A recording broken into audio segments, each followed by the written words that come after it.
ആ ഭരണസമിതി എന്ന് പറഞ്ഞത്. എന്നാൽ ദേവസ്വം ബോർഡ് എന്ന് പറയുന്ന ഒരു കണ്ടിന്യൂസ് എൻറ്റിറ്റിയാണ്.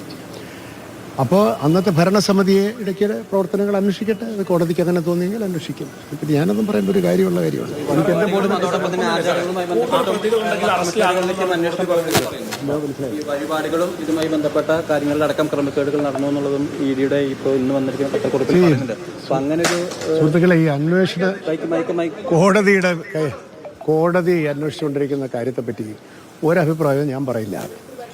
ക്രമക്കേടുകൾ നടന്നിട്ടുണ്ടെങ്കിൽ കോടതി അന്വേഷിക്കട്ടെ. ബോർഡ് എന്ന് പറയുന്ന സ്ഥാപനവും ഞങ്ങളുടെ ഭരണസമിതിയും അതിനെല്ലാ സഹായങ്ങളും ചെയ്തു കൊടുക്കും എന്നുള്ളതല്ലാതെ എന്തെങ്കിലും ഒരു അഭിപ്രായം ഞാൻ പറയുന്നത് ശരിയല്ല, പറയുകയുമില്ല. രാവിലെ എല്ലാം വിളിച്ച് പറഞ്ഞു. എൻ്റെ സുഹൃത്തെ, ഞാൻ എന്തിനാണ് ഇതൊക്കെ പറയുന്നതെന്നാണ് എൻ്റെ ചോദ്യം.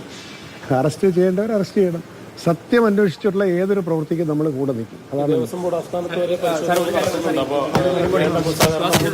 അത് രാവിലെ വിളിച്ച് പറഞ്ഞല്ലോ, എല്ലാം ചെയ്ത് കൊടുക്കാൻ അവരാവശ്യപ്പെടുന്നത്. അത് വ്യക്തിപരമായിട്ട് ഞാൻ പറഞ്ഞാൽ ഞങ്ങളുടെ ഇപ്പോഴത്തെ പുതിയ ഭരണസമിതി, പുതിയ ബോർഡിൻ്റെ ഒരു ചാലഞ്ച് തന്നെ എന്താണ്, ഈ സംഭവങ്ങൾ കൊണ്ടെല്ലാം വിശ്വാസികൾക്ക് ദേവസ്വം ബോർഡിൽ എന്തെങ്കിലും വിശ്വാസം നഷ്ടപ്പെട്ടിട്ടുണ്ടെങ്കിൽ അത് വീണ്ടെടുക്കണം. അത് വീണ്ടെടുക്കുന്നത് എങ്ങനെ?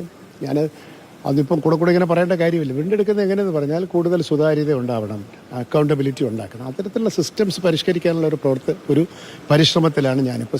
ശബരിമലയുടെ തിരക്ക് കഴിഞ്ഞു, ഇന്നുകൊണ്ട് ശബരിമല അടച്ചു. ഇനിയിപ്പോൾ സാധാരണ മറ്റു ക്ഷേത്രങ്ങളിലൊക്കെ തന്നെ പോകുന്ന വിശ്വാസികൾക്ക് ദേവസ്വം ബോർഡിൻ്റെ ഭാഗത്തു നിന്നുള്ള പ്രവർത്തനങ്ങൾ, പെരുമാറ്റങ്ങൾ, അവരുടെ രസീത് കൊടുപ്പ് തുടങ്ങിയ എല്ലാ കാര്യത്തിലും കുറച്ച് സംശയങ്ങളും പരാതികളൊക്കെ ഉണ്ടല്ലോ. ഇതൊക്കെ സിസ്റ്റമാറ്റിക്കായിട്ട് പരിഹരിക്കണം എന്നാണ് പുതിയ ബോർഡിൻ്റെ ആഗ്രഹം. അത് ചെയ്യാനാണ് ഞങ്ങൾ ശ്രമിച്ചുകൊണ്ടിരിക്കുന്നത്. പണ്ട് നടന്ന കാര്യങ്ങളെപ്പറ്റിയും അന്വേഷണത്തെ പറ്റിയൊന്നും ഞാൻ എന്തെങ്കിലും ഉത്തരം പറയുന്നത് ശരിയല്ല.